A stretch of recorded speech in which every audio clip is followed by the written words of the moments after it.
In this video I'm going to show you what to do if your fog lights on your Mercedes B-Class have gone milky. Now I say B-Class, other Mercedes or even other manufacturers' cars could be similar. And what's happened here is that the lens on the fog light, just pan out a little bit, has gone milky from the inside. You just make that out. And I'm going to show you what to do if yours has done the same.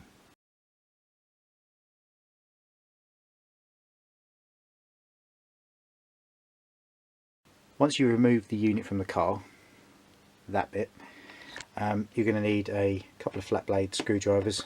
I've just got a number 1 type there, little baby one, and a slightly bigger one there, a T-20 Torx screwdriver, and an 8mm box spanner.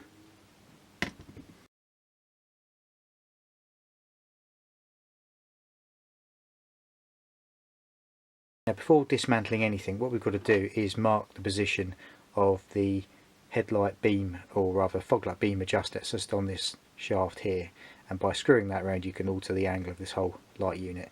I'm just going to put a little mark here and on the end there, so that when I take it apart I know exactly where it went.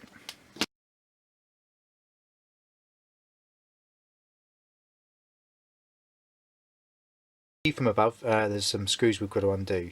The 2 Torx T20 screws on top there that support the beam adjuster, and we've also got the 8mm screw there and one round the other side. So we'll undo those, unscrew the adjuster shaft and that unit. We can then work on to release from the main body of the light unit.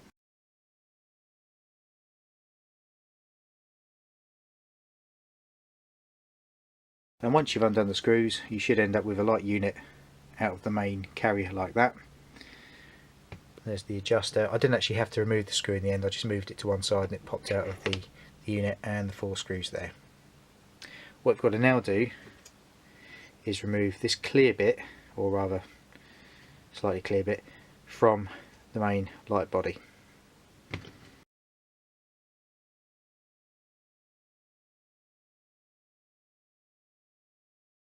Right, now this bit here we have to remove from the main unit. There's the milky lens cover on the front there. What we've got to carefully do is lever up these tangs on the side to allow this little pivot spindle to pop out, allowing this to slide backwards. There's one on the other side as well. Now bearing in mind this is probably ABS plastic, a bit brittle, we've got to be very careful how much force we apply to this tang here.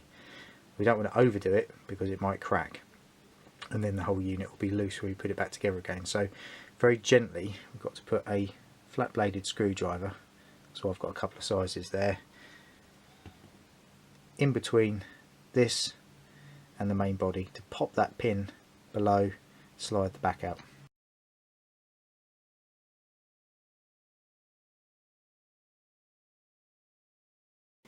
You can just see I've started this one off there by gingerly levering that up, so we'll just leave that for a minute and then attempt the other side as well.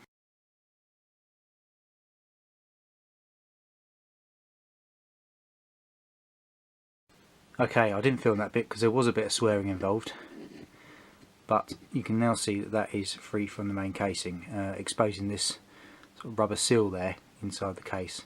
So you can also see the bulb there and reflector. That's nice and clean, so we won't be touching that, but I did manage not to damage the pins on there. I did however hear a slight crack in the plastic, but I don't think there's any dramas there, and I think that will still work afterwards. So very carefully put that back together again, avoiding splitting the casing any further. It was very, very tightly in there.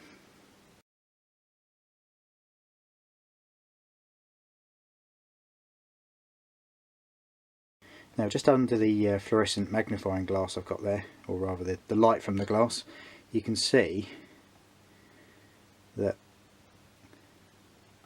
the lens is all pretty badly swirly with sort of a milky residue. Not quite sure what that is, but what I'm going to do is just to demonstrate, just put my finger through it, and you can see some of it started to come off. And what we're going to use on there is a little bit of car polish, anything like that will do, and just buff that up, and that should all come off.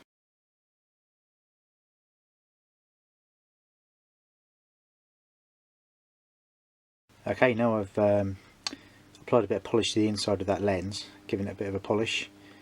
You can see the difference, nice and shiny. Okay, there's a few little pock marks in there, but that's just because it's been used. And that should be much better once it's back on the car, and you won't have that horrible cloudy, milky look that the light was given before.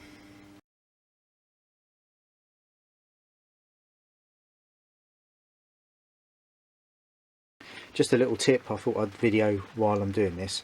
The whole unit is orientated top and bottom. You just about make out top, I think, there with the camera in shot there, which indicates the top of the unit.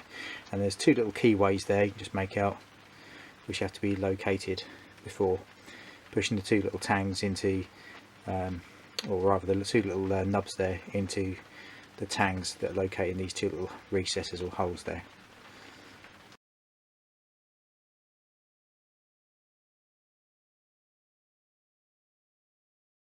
The other thing to bear in mind when you're reassembling is just to remember the two little markings you made on the adjustment screw there. Just make sure they line up with the markings you made before, just to make sure that the whole unit's in the same place as it was before.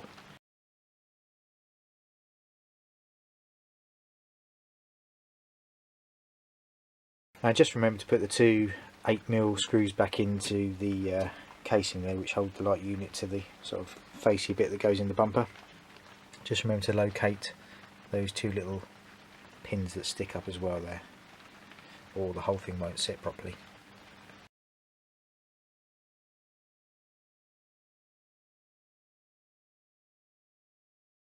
And there we go, one cloudy or milky free lens ready to go back on the car.